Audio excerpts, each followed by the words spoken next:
On June 11, 1998, a deputy from the Los Angeles County Sheriff's Department went missing. Hey, if they'll kill a cop and bury him, what are they going to do to me? What really happened to the missing deputy? Valley of Shadows, a new series from Pushkin Industries about crime and corruption in California's high desert. Listen to Valley of Shadows on the iHeartRadio app, Apple Podcasts, or wherever you get your podcasts. This is Ryder Strong, and I have a new podcast called The Red Weather. In 1995, my neighbor, Anna Trainer, disappeared from a commune. It was nature and trees and praying and drugs. So no, I am not your guru. And back then, I lied to everybody. They have had this case for 30 years. I'm going back to my hometown to uncover the truth. Listen to The Red Weather on the iHeartRadio app, Apple Podcasts, or wherever you get your podcasts.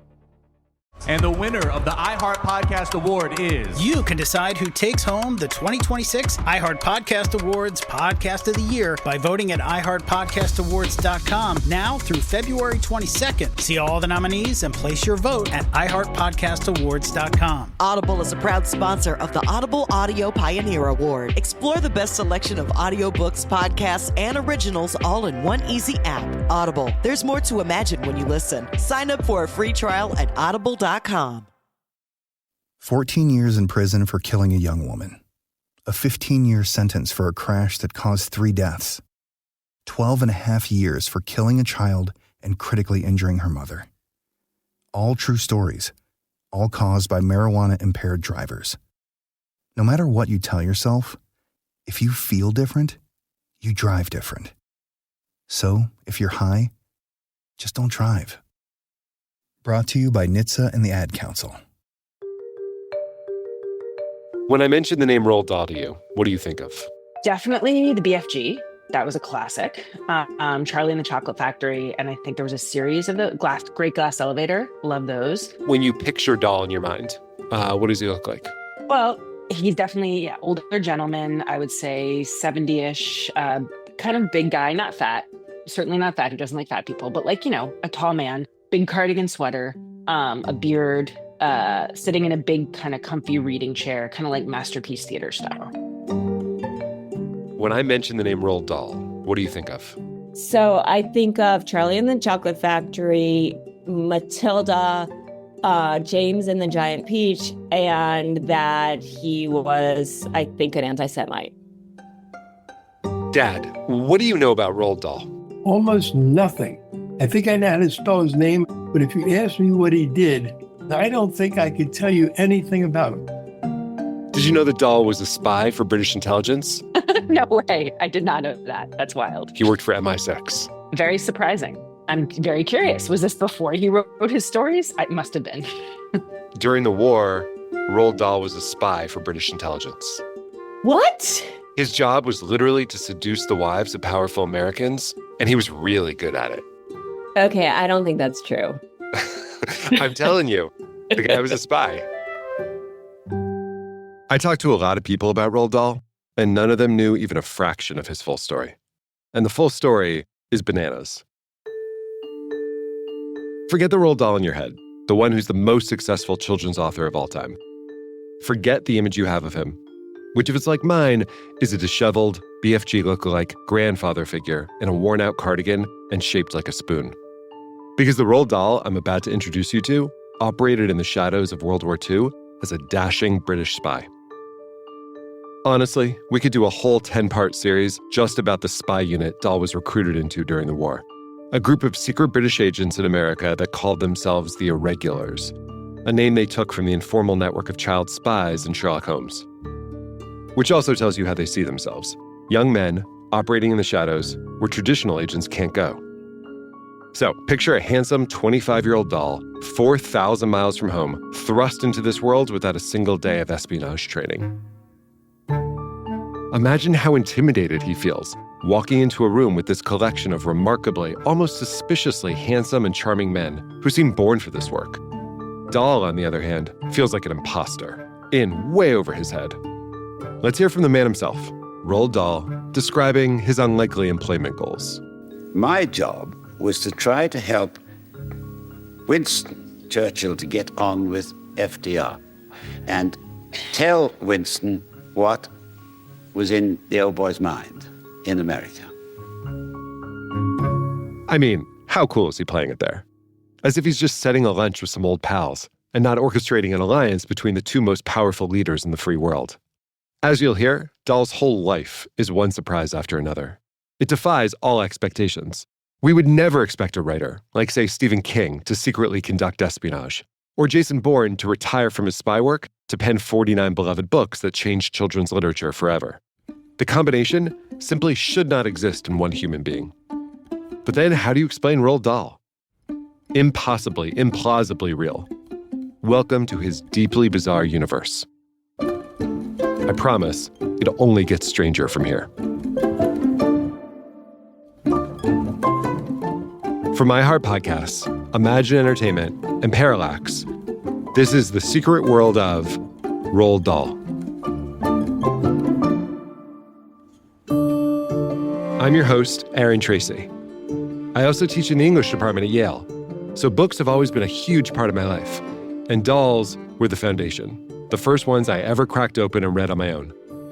Dahl's stories are what turned me on to reading, but that's only part of why I've spent decades obsessed with Roald Dahl. I'm even more fascinated by what an enigma he is. He tries on all these different masks, kind of like Bob Dylan. He's impossible to nail down. The man is a total cipher, which is maddening when you think about the fact that we offer him up to our most impressionable population. I have 2 young kids. They're going to grow up reading Dahl like millions of others. Now, when my wife and I hire a babysitter, you better believe we do a little digging into who she is first. But we just happily bring Dahl into our children's rooms. And not to get too precious about it, but into their hearts and minds, letting him worm directly into their ears night after night. Shouldn't we have some idea of who this guy is? Well, I promise you, you don't. But you're about to. Another reason I'm really obsessed with Dahl is because he lives the noisiest, craziest, most adventurous life you've ever heard as a writer.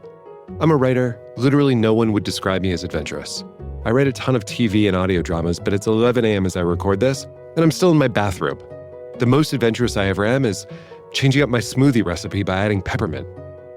That's what being a writer is. But no one told Roald Dahl. You may only know Dahl for his books, but when we're done with this series, you're going to feel like his writing is about the 19th most interesting thing about him, which is especially bananas when you look at the numbers. The man has sold over 300 million books. He's been translated into 63 languages. And let me put that 300 million copies sold into context. Herman Melville, Henry James, Virginia Woolf, Toni Morrison, Philip Roth, fellow children's author Shel Silverstein, add up all of their sales of all of their books, and it equals about 25% of Dahl's. That's a nutty number. Here's another one. In 2018, The Hollywood Reporter wrote that Netflix spent around $1 billion for the rights to Dahl's works. But of course, his impact is so much bigger than the stats. The man has permeated our collective consciousness. I have never in my life unwrapped a candy bar without part of me wondering, even for just a millisecond, if there might be a golden ticket in there. Which isn't to say I don't have my issues with the man. He can be difficult, sometimes incredibly nasty to those he's closest to, kind of like some of his characters. It's easy to forget how he actually treats the kids in his books, especially the ones who aren't the heroes. Take Mrs. Gloop straight to the fudge room, but look sharp, or her little boy's liable to get poured into the boiler. You boiled him up, I know it! Goodbye, Mrs. Gloop. Adieu. Auf Wiedersehen. Yep, all those children on the chocolate tour get tortured in gruesome ways. Same in The Witches, same in Matilda. There's so much nastiness there, it leaks off the page, staining your fingers. When he died in 1990, the Washington Post, my hometown newspaper, did not mince words. Quote, "No children's author of the past 30 years has regularly sparked more controversy than Roald Dahl. On the one hand, kids consistently name him their favorite writer. On the other, our best critics maintain that his books are larded with gratuitous violence, bigotry, sexism, vulgarity, greed, and all manner of foulness. And that's not some hit piece or social media takedown, it's his obituary." Dahl's nastiness and his controversies have sucked up a lot of oxygen the past few years.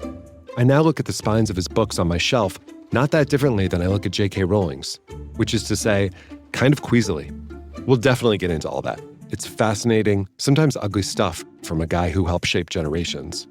But for now, I'll just say it's a strange, super complicated thing to admire so much about Dahl, with the knowledge that he wouldn't have come to my Hanukkah party.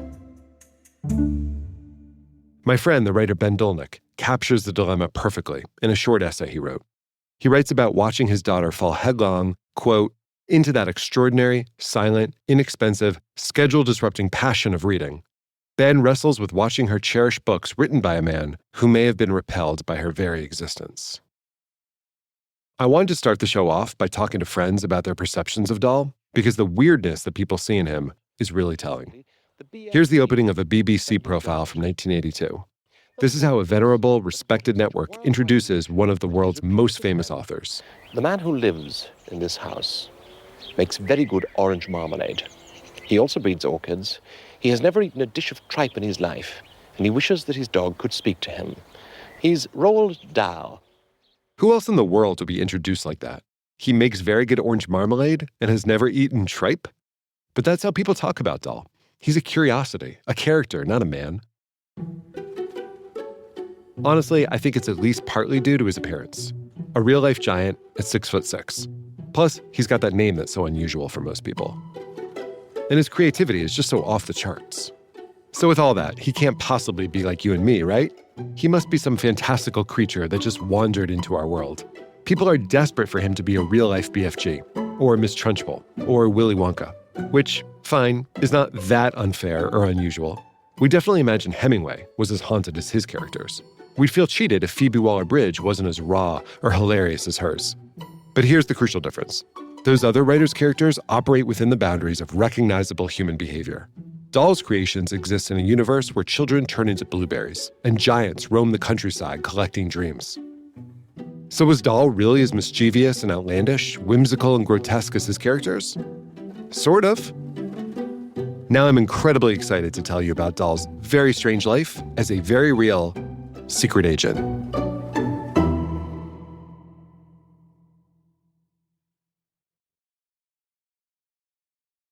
Picture Dahl in his early 20s, that critical moment when most of us are fumbling to find our path. Not long before, he'd been soaring through the skies as a fighter pilot for the Royal Air Force. But a series of catastrophic crashes had left him broken, his flying career abruptly terminated. So now he's at a crossroads. The war continues to rage, but his part in it has been stripped away, and he's looking for what to do with his life. Dahl finds himself at a cocktail party in London that a date has dragged him to. He towers awkwardly above the crowd, nursing a drink, contemplating an early exit. It's an elite crowd, but it's a lot of rehearsed anecdotes and performative laughter. Then something catches his eye. A solitary figure standing apart. Not a film star or socialite, but someone far more intriguing to a political obsessive like Dahl. Major Harold Balfour, a member of Churchill's war cabinet. One of the men literally deciding the fate of Britain as German bombs fall on London. Dahl senses this could be his chance. Impressing the major might lead to something, though he has no idea that this conversation will alter the trajectory of his entire life. Let me pause here for a quick sec to set the scene for what's going on in the world, because it's crucial to what Dahl is about to become part of. The late 1930s and early 40s are one of those rare times that it's not an exaggeration to say the fate of the world is at stake. Hitler isn't just winning battles, he's winning the war, mostly because the US is sitting on the sidelines. The British ambassador warns his government that 9 out of 10 Americans are determined to stay out of the war. In other words, to not help Britain. The most famous of these is Charles Lindbergh. It is now obvious that England is losing the war. And I have been forced to the conclusion that we cannot win this war for England regardless of how much assistance we send. That is why the America First Committee has been formed. And this is while Germany is sweeping through Europe. The Nazis take Austria, Czechoslovakia, Poland, Denmark, Norway, Belgium, the Netherlands, Luxembourg, and France. In America, we're just watching it unfold. Many, if not most Americans, are still traumatized from the first time we joined in a world war 20 years earlier. The memory of American boys coming home in coffins, or not coming home at all, remains raw. The thinking is simply that Hitler is not our problem. The public isn't yet aware of what's going on with the Jews of Europe. The reports of them being rounded up and sent to concentration camps is just too impossible to believe. So, we choose not to. Britain, of course, is on the brink. You know this. You've seen the movies, read the books, listened to the podcasts. Think Churchill pacing war rooms by lamplight. Britain's darkest hour. If FDR doesn't send help, and fast, England is done. So put yourself in Winston Churchill's position. Your island nation stands as one of the last flickering lights of democracy in Europe. Your cities are being bombed into rubble. Your people are sleeping in subway tunnels. And across the Atlantic sits America, powerful, untouched, and stubbornly unwilling to join the fight. What wouldn't you do to change their minds? At that point, is anything off the table? This is where espionage becomes not just an option, but a necessity. Okay, so back to our cocktail party. Dahl spots Major Balfour, a man whose signature on documents can move troops and redirect warplanes.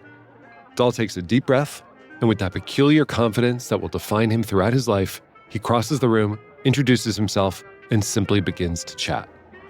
Dahl gives great chat. His conversation has all the hallmarks of his later fiction. Wickedly funny, wildly creative, a little dirty, totally compelling. Dahl is one of those people who just instinctively knows how to captivate. I'm always so jealous of those people. The ones who have small crowds gathered around them at parties, funny and magnetic, without being at all self-conscious. The Major, like everyone else who meets Dahl in this period, is taken with him. And then it happens. The Major tells Dahl that he's looking for smart, well-educated young men to go to America to join the British Embassy. This conversation has changed everything, but not how Dahl thinks it has. Dahl thinks he's being recruited for a diplomatic post. What the Major leaves out is what he really has in mind for Dahl: military intelligence. The head of the Irregulars has tasked the Major with finding brilliant, articulate, charming, morally flexible young men with military backgrounds to join his outfit. The Major seems to have found such a man. The very next week, Dahl is on a plane to Washington.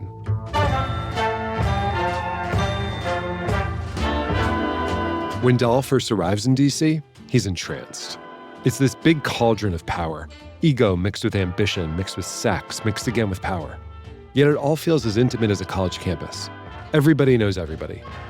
I grew up in D.C., and in the northwest part of it, walk into any restaurant, linger in any bookstore, sit at any coffee shop counter, and people are talking politics. It's in the water supply, just like the entertainment industry in L.A. So every room Dahl enters is an opportunity. Dahl's trickiest endeavor when he first arrives is finding decent housing in the notoriously overcrowded city. He opens the newspaper and looks through the classifieds. He finds a surprisingly nice place that he can actually afford. The reason he can afford it is because there was a bloody murder-suicide in it last week. The murder victim, Rosemary Sigley, was a beautiful young researcher for the agency that becomes the CIA. She was also a wealthy heiress. Her murder was a giant scandal. And 2 days after, there was a line of people outside waiting to see if the scene of the crime would be rented at a discount. You gotta love the real estate market. But what's important for us is that Dahl is the first man in that line, which tells you so much about who he is. The future author of tales filled with darkly comic violence isn't remotely bothered by the apartment's bloody history. If anything, there's a flicker of fascination as he signs the lease. The apartment's gruesome backstory isn't a deterrent, it's almost an attraction. The man loves gruesome. Here's one of his most beloved books with a little girl torturing her nemesis. It's a snake! One of you tried to poison me. Who? Matilda. I knew it. So much of Dahl's fiction pulls the reader towards scenes of fear and dread. There's a ton of children in peril, and adults with real bad intentions. Danger lurking in what we thought were safe spaces. He's able to conjure these scenes so well because they're part of his fabric. Dahl sees darkness everywhere, which means he barely notices it anymore. When Dahl moves into Rosemary's place, it takes him 2 nights before he spots the rusty bloodstains still on the carpet and the single bullet hole in the ceiling. Lots of people, me very much included, would immediately move out. Dahl simply makes a mental note of it, another detail in the strange tapestry of his life, and goes to sleep under the same roof where a bullet ended someone else's. Now, Dahl is ostensibly in D.C. to work for the British Embassy, so that's what he does for a while. He pushes diplomatic papers, attends formal functions, fills out reports, and he's suffocating. Each morning, he sits before stacks of documents, watching the clock move with excruciating slowness. Dahl wants something bigger for his life. He's searching for something with meaning. But what Dahl doesn't realize is that someone is watching his every move. This is Ryder Strong, and I have a new podcast called The Red Weather. It was many and many a year ago in a kingdom by the sea. In 1995, my neighbor, Anna Trainer, disappeared from a commune. It was hard to wrap your head around. It was nature and trees and praying and drugs. So no, I am not your guru. And back then, I lied to my parents, I lied to police, I lied to everybody. There were years, Ryder, where I could not say your name. I've decided to go back to my hometown in Northern California, interview my friends, family, talk to police, journalists, whomever I can, to try to find out what actually happened. Isn't it a little bit weird that they obsess over hippies in the woods and not the obvious boyfriend? They have had this case for 30 years. I'll teach you sons of to come around here with my wife. Boom, boom. This is The Red Weather.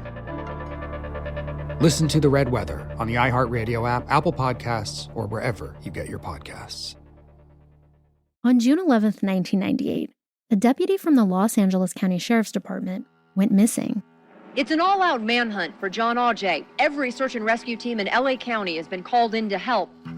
Within days, tips started flooding into the sheriff's department. The rumor around the drug scene was that a deputy was taken care of. Is this the story of a man who just got lost in the desert? Or of a cover-up inside the nation's largest sheriff's department? A homicide captain saying, "Detective, do not find out if this guy's guilty or innocent." Who does that? Valley of Shadows, a new series from Pushkin Industries about crime and corruption in California's high desert. Do you have any advice for us while looking into this disappearance? I wouldn't do it alone. Listen to Valley of Shadows on the iHeartRadio app, Apple Podcasts, or wherever you get your podcasts. The Volkswagen Beetle started out as Hitler's dream car. It wound up as a beloved hippie icon and the best-selling car of all time. How did that happen? I'm Jacob Goldstein. And I'm Robert Smith. On Business History, we tell the surprising stories behind the inventions and entrepreneurs that shaped our economy. And the story of the Beetle is truly surprising. It has so much in it. It has Nazis. It has the German economic miracle. And it features one of the most famous ads of all time. An ad that really redefined what advertising was in the United States. The calculation was that there was some number of Americans who were ready for something different, who were ready for something that was counter to the culture, if you will. Perfect in this timing. New decade of the 1960s. Listen to Business History on the iHeartRadio app, Apple Podcasts, or wherever you get your podcasts, and watch episodes on YouTube. And the winner of the iHeart Podcast Award is... You can decide who takes home the 2026 iHeart Podcast Awards Podcast of the Year by voting at iHeartPodcastAwards.com now through February 22nd. See all the nominees and place your vote at iHeartPodcastAwards.com. Audible is a proud sponsor of the Audible Audio Pioneer Award. Explore the best selection of audiobooks, podcasts, and originals all in one easy app. Audible, there's more to imagine when you listen. Sign up for a free trial at audible.com. The big legendary figure you need to know about right now is William Stevenson, codename Intrepid. Stevenson is Winston Churchill's head of espionage in America. He's one of the key inspirations for James Bond, who was created by one of his agents. This gives you a sense of what Stevenson looks like: impeccably dressed, handsome features, and penetrating eyes that catalog everything. He's clean-cut, composed, and emanates the confidence of a man who can have you vanished with a single phone call. This is the man whose attention now turns to Roald Dahl. To accomplish Britain's mission during this really scary time, Stevenson is the one who assembles that elite spy ring, the Irregulars. Writer and historian Jeanette Conant calls their operation one of the most controversial and almost certainly one of the most successful covert action campaigns in the annals of espionage. Stevenson's eye for talent is wild. Just for starters, there's Roald Dahl, of course, and Ian Fleming, who later creates James Bond, essentially immortalizing his own experiences here, and David Ogilvy, who goes on to invent modern advertising. 3 world-class creators of fantasy. So picture Roald Dahl, James Bond, and Don Draper, all hanging out, drinking, and seducing their way through a foreign capital during wartime, and you start to have a sense of what it's like. The whole thing feels like the premise of a prestige TV series. Beautiful, rakish young men recruited into a shadow organization far from home because of their smarts, persuasiveness, and talent for deception, tasked with doing whatever they have to save the free world from fascism.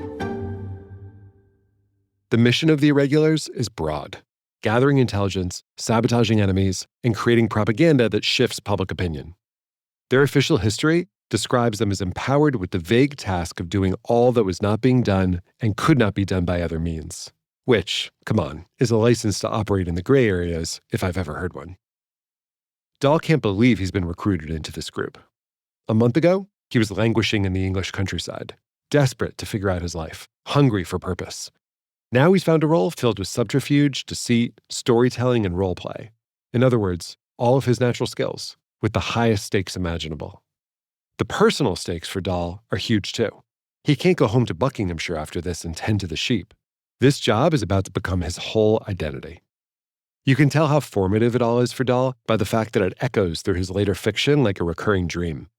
Willy Wonka, with an air of mystery beneath a playful exterior, constantly testing those who enter his orbit. He's definitely inspired by Stevenson and others Dahl works for in the spy game.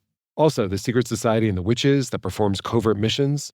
All of these stories that are going to captivate millions of children are born in the shadows of wartime espionage. So far, though, the Irregulars are failing at their task of winning America to their side. They're forced to get creative.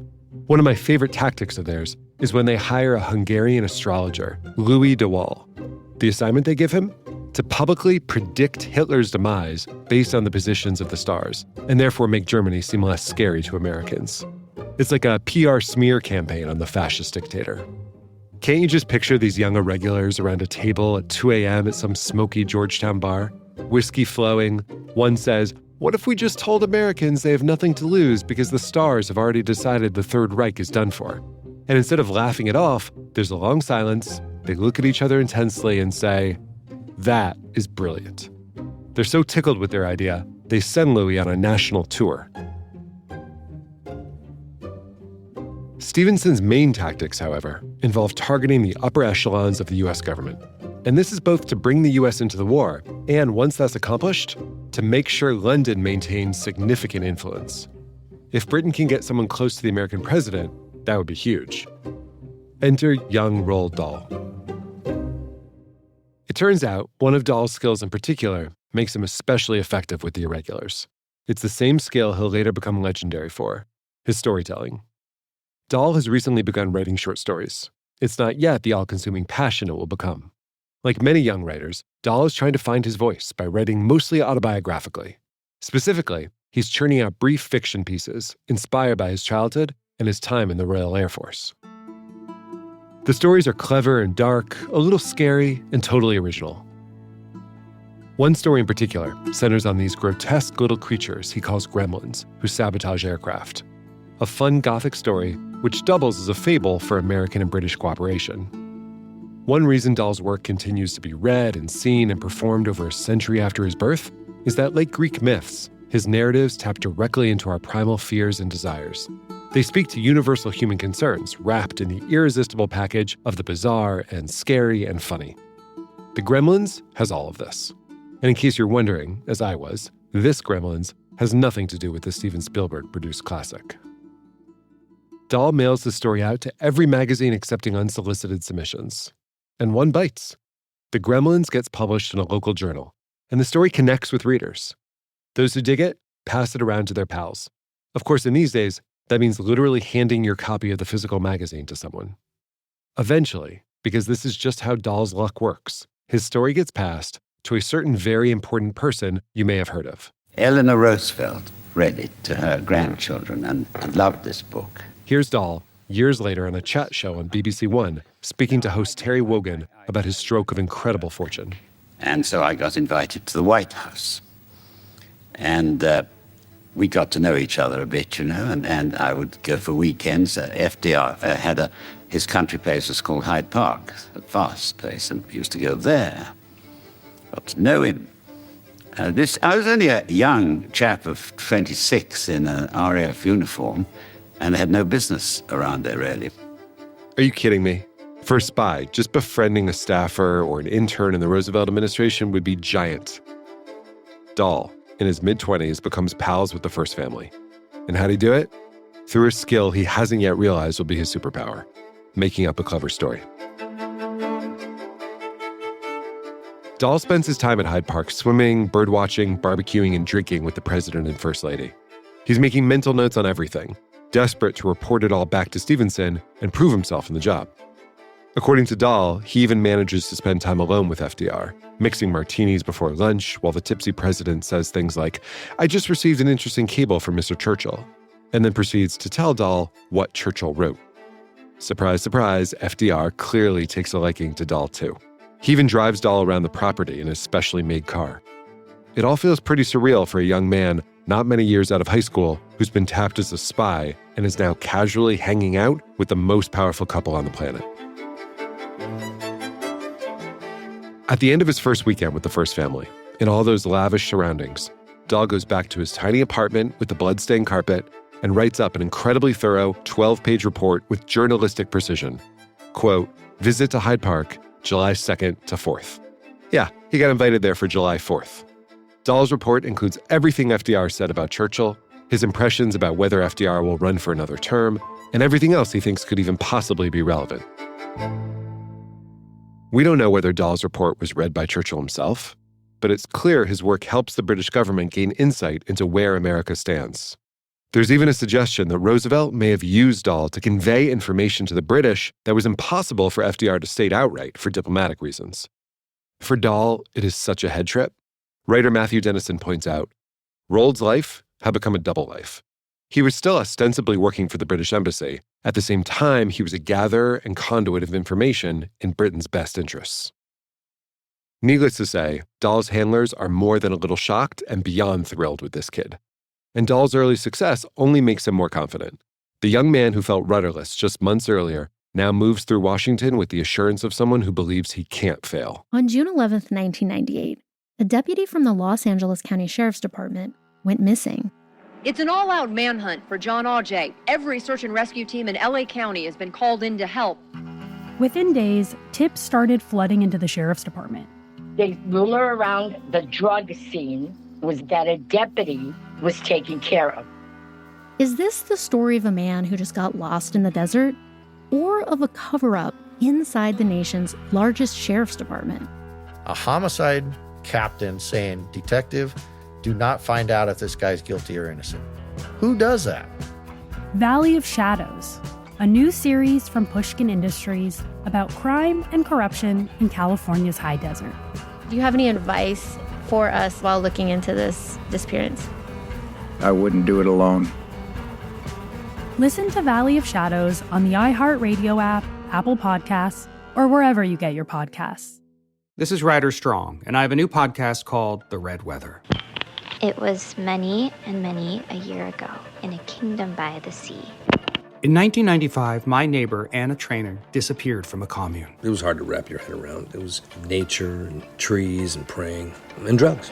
So no, I am not your guru. And back then, I lied to my parents, I lied to police, I lied to everybody. There were years, Ryder, where I could not say your name. I've decided to go back to my hometown in Northern California, interview my friends, family, talk to police, journalists, whomever I can, to try to find out what actually happened. Isn't it a little bit weird that they obsess over hippies in the woods and not the obvious boyfriend? They have had this case for 30 years. I'll teach you sons of to come round here with my wife. Boom, boom. This is The Red Weather. Listen to The Red Weather on the iHeartRadio app, Apple Podcasts, or wherever you get your podcasts. The Volkswagen Beetle started out as Hitler's dream car. It wound up as a beloved hippie icon and the best-selling car of all time. How did that happen? I'm Jacob Goldstein. And I'm Robert Smith. On Business History, we tell the surprising stories behind the inventions and entrepreneurs that shaped our economy. And the story of the Beetle is truly surprising. It has so much in it. It has Nazis. It has the German economic miracle. And it features one of the most famous ads of all time. An ad that really redefined what advertising was in the United States. The calculation was that there was some number of Americans who were ready for something different, who were ready for something that was counter to the culture. if you will. Perfect in this timing. new decade of the 1960s. Listen to Business History on the iHeartRadio app, Apple Podcasts, or wherever you get your podcasts, and watch episodes on YouTube.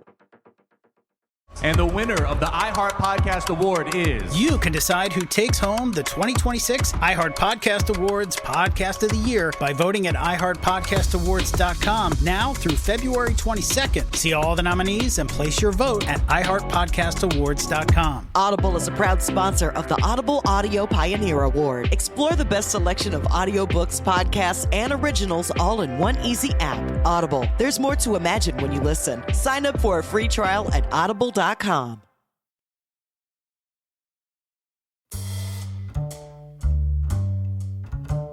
One of Dahl's more salacious tasks for the Irregulars is seducing powerful women in order to enlist their help. This is a task that young Dahl is very excited about. He's also built for it, and he uses this trait for his most important seduction with a woman with the very whimsical, very Dahlian name, Claire Booth Luce. Dahl is first sent to Claire because of who she's married to. Claire is one half of one of the most influential power couples of the century. Her husband is Henry Luce, who built a media empire that quite literally shapes what millions of Americans think. He's the founder of, ready for it? Time magazine, Fortune magazine, Life magazine, and Sports Illustrated. When these publications begin running pieces with distinctly anti-British undertones, British intelligence is not happy. For a nation fighting for its survival, this isn't just bad press, it's an existential threat. If American public opinion turns against Britain, vital aid could evaporate overnight. The Irregulars have to find a way to change the tenor of Henry's magazines. They're not sure how to reach Henry, who's notoriously stubborn, but maybe they can get to his wife? After all, it's an open secret that the Luce marriage is unconventional. For its final 28 years, Henry apparently refuses to sleep with Claire. He says he's in such profound awe of her that he can't get aroused. A truly tragic condition that vanishes whenever he's around almost literally any other woman. Dahl first meets Claire at the New York premiere of her propaganda film, Eagle Squadron. It's about U.S. airmen who volunteer to fly with the Royal Air Force. The lobby outside the screening room is packed with DC power players.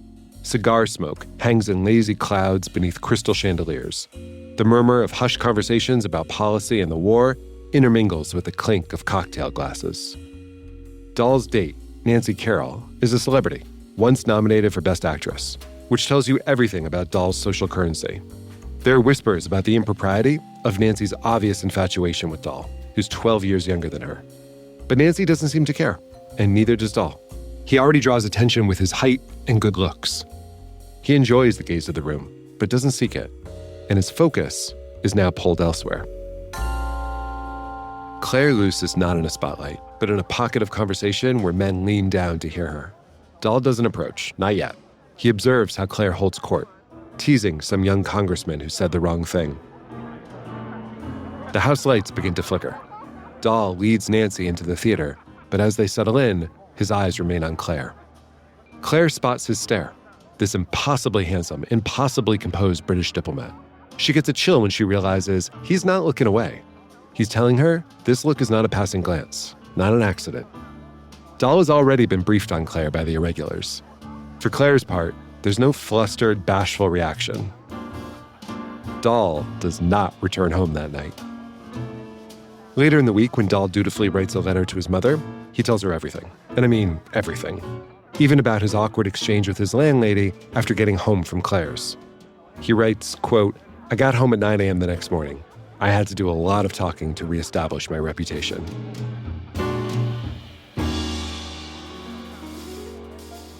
Dahl's job, of course, isn't just to have one-night stands. If he's going to change Claire's opinion of the Brits and try to get her to influence her husband's magazines, it needs to be a more involved affair. Dahl soon realizes focusing only on the effect Claire might have on time and life is short-sighted. Changing Claire's mind about the Brits will also be hugely helpful, because what I haven't mentioned yet is that Claire is incredibly influential in her own right. Claire lives a giant life, almost as noisy as Dahl's. Like Dahl, Claire finds incredible success in a number of completely different fields. She starts out as a short story writer. The New York Times finds her first published volume superficial, but praises its, quote, "lovely festoons of epigrams," and writes, "What malice there may be in these pages has a felinity that is the purest Angkoran." I have absolutely no idea what that means either.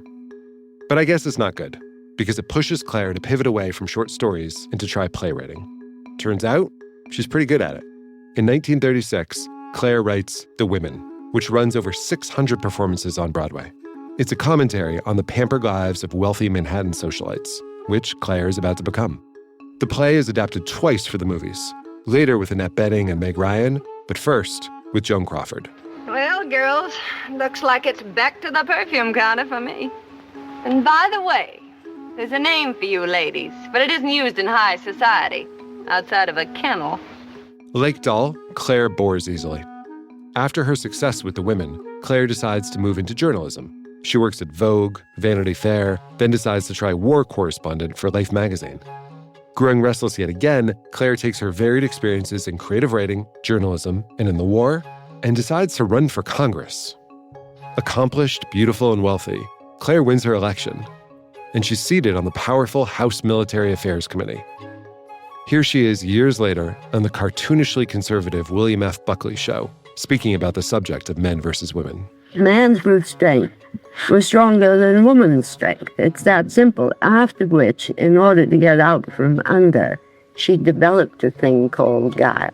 Guile was a weapon against tyranny.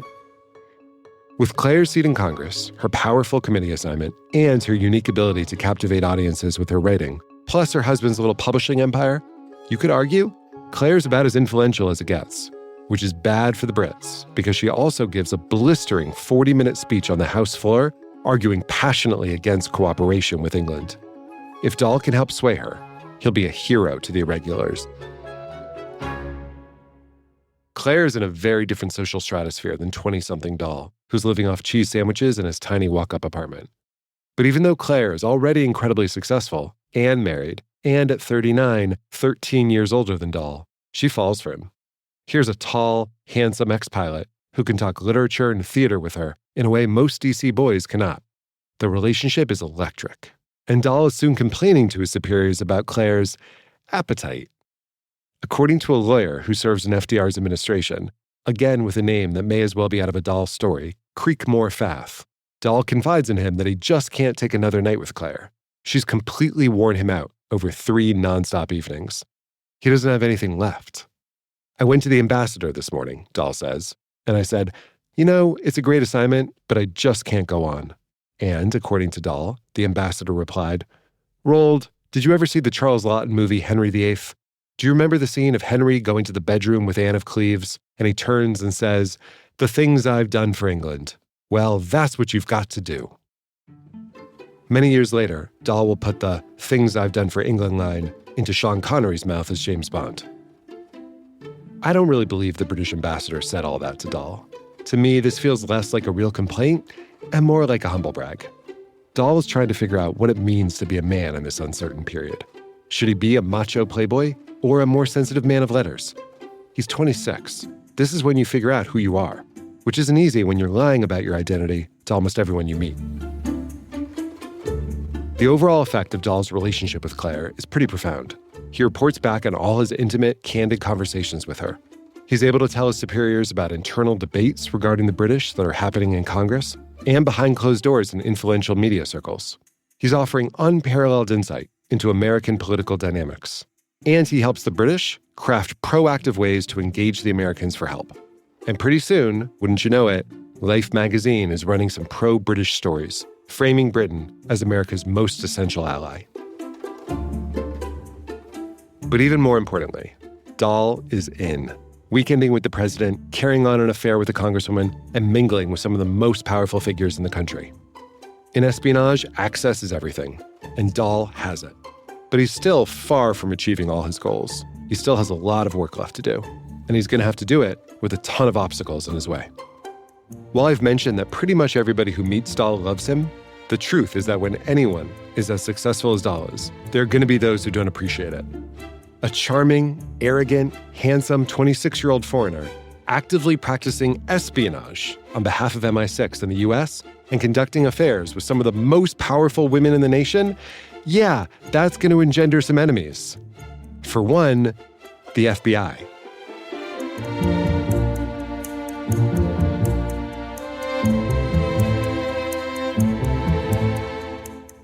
The Secret World of Roald Dahl is produced by Imagine Audio and Parallax Studios for iHeart Podcasts.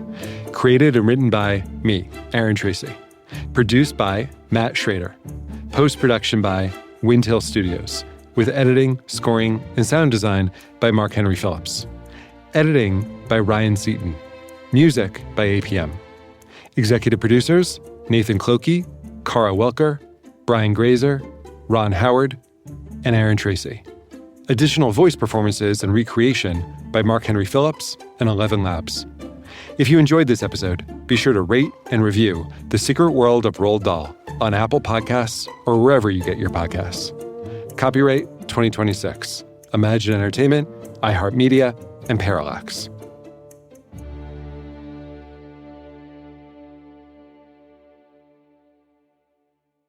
On June 11th, 1998, a deputy from the Los Angeles County Sheriff's Department went missing. Hey, if they'll kill a cop and bury him, what are they going to do to me? What really happened to the missing deputy? Valley of Shadows, a new series from Pushkin Industries about crime and corruption in California's high desert. Listen to Valley of Shadows on the iHeartRadio app, Apple Podcasts, or wherever you get your podcasts. And the winner of the iHeart Podcast Award is... You can decide who takes home the 2026 iHeart Podcast Awards Podcast of the Year by voting at iHeartPodcastAwards.com now through February 22nd. See all the nominees and place your vote at iHeartPodcastAwards.com. Audible is a proud sponsor of the Audible Audio Pioneer Award. Explore the best selection of audiobooks, podcasts, and originals all in one easy app. Audible. There's more to imagine when you listen. Sign up for a free trial at audible.com. This is Ryder Strong, and I have a new podcast called The Red Weather. In 1995, my neighbor, Anna Trainer, disappeared from a commune. It was nature and trees and praying and drugs.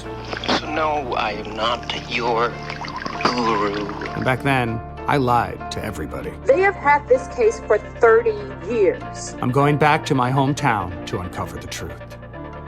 Listen to The Red Weather on the iHeartRadio app, Apple Podcasts, or wherever you get your podcasts. Talking to your kids about the dangers of vaping can be hard. Getting them to listen to hot gossip is easy.